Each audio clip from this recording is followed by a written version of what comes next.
നമ്മുടെ ജയമോ ചേട്ടന് ജില്ലാ തലത്തിൽ 1ാം സ്ഥാനം നേടി, സംസ്ഥാനത്തിലേക്ക് പോകാൻ കഴിഞ്ഞില്ല. അതുപോലെ തന്നെ ഡെന്നി ചേട്ടന്, അതുപോലെ തന്നെ ആരും മോശമല്ല, എല്ലാവരും നല്ല രീതിയിൽ കൃഷി ചെയ്യുന്ന ആൾക്കാരാണ് നമ്മുടെ പഞ്ചായത്തിലുള്ളത്. നമുക്കറിയാം, ഒരു 10 കപ്പയെല്ലാം ഇട്ട് ഇല്ലാത്ത ആരും കൂടി ഇരിപ്പില്ല.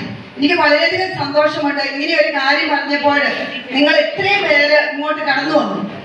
അതുപോലെ തന്നെ ഞാൻ മുമ്പ് ഇവിടെ എല്ലാവരും വരുന്നതിന് മുമ്പ് സൂചിപ്പിച്ചു, നമുക്ക് പ്രധാനമന്ത്രിയുടെയും കർഷക പെൻഷനും കിട്ടുന്ന എല്ലാ വ്യക്തികളും അവരുടെ ആധാർ, കരം കെട്ടിയ റെസിപ്റ്റ്, അത് ലിങ്ക് ചെയ്ത ഫോണ് ഇതുമായിട്ട് നമ്മൾ കൃഷി ഓഫീസിൽ ചെന്ന് ആ കർഷക രജിസ്റ്റർ ചെയ്യണമെന്ന് ഒത്തിരി ആൾക്കാർക്ക് അറിയത്തല്ലാത്തതുകൊണ്ട് അവര് പലരും ചോദിക്കുന്നുണ്ട്.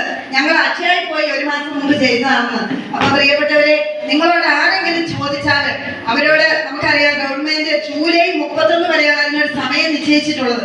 അപ്പൊ നമുക്കറിയാം, നമ്മുടെ കർഷക മക്കളെ ഒരു ആനുകൂല്യവും നഷ്ടപ്പെടുവാൻ നമ്മൾ സമ്മതിക്കരുത്. ആർക്കെങ്കിലും അറിവില്ലാത്തവരുണ്ടെങ്കിൽ നമ്മളത് പറഞ്ഞു കൊടുക്കണം. അതിനുള്ള ഒരു അവസരവും കൂടെ ഇന്നിവിടെ സംഘടിപ്പിച്ചിട്ടുണ്ട്. നിങ്ങൾ ആ രേഖകളൊക്കെ ആയിട്ട് വന്നിട്ടുള്ളവർക്ക് അതിനുള്ള ഒരു അവസരവും കൂടെ ഇവിടെ ഉദ്ഘാടനം ചെയ്തതായി അറിയിച്ചുകൊണ്ട് നിർത്തുന്നു. നന്ദി, നമസ്കാരം. വേദിയിലിരിക്കുന്ന മറ്റു വിശിഷ്ട അതിഥികളെ, സദസ്സിലിരിക്കുന്ന കർഷക സുഹൃത്തുക്കളെ, ഞാൻ എത്തിയിരിക്കുന്നത് കൃഷി വിജ്ഞാന കേന്ദ്രത്തിൽ നിന്നാണ്. നമ്മൾ ഇന്ന് വന്നിരിക്കുന്ന പ്രസിഡന്റ് ആദ്യം പറഞ്ഞു, വികസിത കൃഷി സങ്കൽപ് അഭിയാൻ.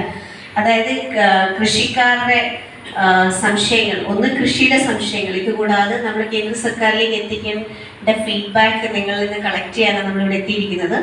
അപ്പം ഞാൻ കൂടുതലായിട്ട് നമുക്ക് കൃഷിയുടെ സംശയങ്ങൾ തീർക്കാം. കാരണം ഞങ്ങൾ ആദ്യത്തെ പഞ്ചായത്ത് കുമാരമംഗലം കഴിഞ്ഞിട്ട് അവിടെ ഇതേപോലെ നമ്മൾ കർഷകർക്ക് ഒരു ക്ലാസ്സിന് എടുക്കേണ്ടി വന്നു. കാരണം മുഖാമുഖം എന്ന് പറയുമ്പോൾ പറഞ്ഞു വരുമ്പോഴത്തേക്ക് അതൊരു ക്ലാസ്